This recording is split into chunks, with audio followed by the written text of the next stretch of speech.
Well, hello everybody! Welcome back to the part 2 of GBear's banana nut bread.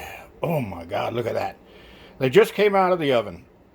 Okay, so since I had to cut this off before so that I could get them in the oven and cook, I think I forgot to tell you that you're going to cook these things or bake these things in the oven at 350 degrees, preheated of course. And then you're going to bake them for around 55 minutes. That's 5 minutes. Or until your toothpick goes into the center and comes out clean. Like that. Okay? So, these are ready.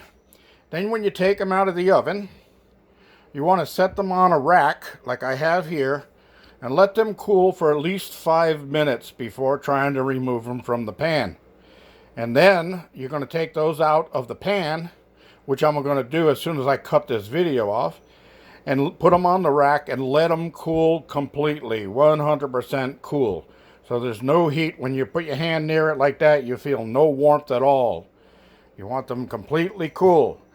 And then wrap them in plastic wrap, as we used to call it, saran wrap. But you want to wrap them in plastic wrap. And they're always better the second day.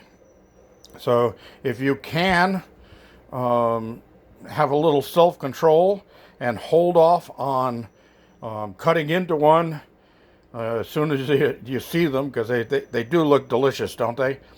And if you can hold off and wait until tomorrow, you don't have to refrigerate them. Once they're wrapped in the plastic wrap and sealed, you just wrap it around really good, make sure that they're sealed inside of there. Let them sit on the kitchen counter overnight, and then for breakfast get up and slice one of those. And nice to heat a griddle or a fry pan. Spread a little butter on one side of your slice, and then just put it in there and kind of like pan fry it. Just pan fry one side of the banana nut bread. And it'll come out hot and warm and moist and tender and delicious, just like it was just that fresh out of the oven. So try to exercise a little bit of self-control at that point, okay? All right, so mixer's cleaned. All of the utensils are put away. Countertops are all cleaned. Stove is all cleaned. Countertops are clean. All of the equipment I use is all cleaned and put away. And that's the best way to do it. Everything's clean, your kitchen's clean, you can move on to the next thing you need to do. So right now, I'm going to dump these out of the pan, put them on the rack, and let them cool completely. And then I'll wrap them in plastic wrap. And one of those 2 loaves, I'm not going to eat them all by myself. One of those 2 loaves is going to go to Tony, the guy or the kid that gave me the bananas, the 6 bananas. And he can share that with his mom, and I'm sure they'll enjoy that. And I'll have a whole loaf to myself. So I won't eat a whole loaf all at once, but I can eat probably 2 or 3 slices all at once. And like I said, in the morning at breakfast time, it is a treat and a half. So you can do that, or you can have it with some hot tea at night after your dinner for a dessert. Make some nice hot Lipton tea or green tea, either one, and get a cup of that and a slice of banana bread with spread some butter on the side of it. Or I just eat it without the butter, but you could put the butter on there if you want to add a layer of flavor. And just totally delicious. Real simple, easy recipe, like I said. You don't have to be a baker's wizard to figure out how to do this.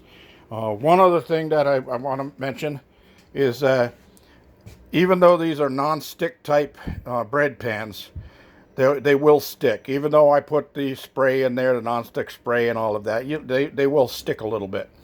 So I use a butter knife that I got right there, and I just cut along the edges and loosen them up from the edges.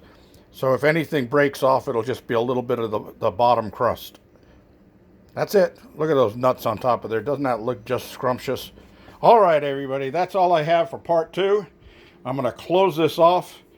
And anybody has any questions? Now, in video part 1, I did put in the description of the video, I put the ingredients that you need. And the only thing I didn't put in there was the instructions. You have to watch videos 1 and 2 to get the instructions on how to do it. There was just too much to type, and I type on my smartphone with one finger, not with 2 thumbs, because I'm not a 2-thumb tom-tom. Anyway, that's all there is to it. Thanks for joining me. This is GBear saying, don't forget that thumbs up down there. Like my videos. That really counts for us. And don't forget to watch the video from beginning to end. The more watch time we get, the better it is for us. Thank you. GBear signing off.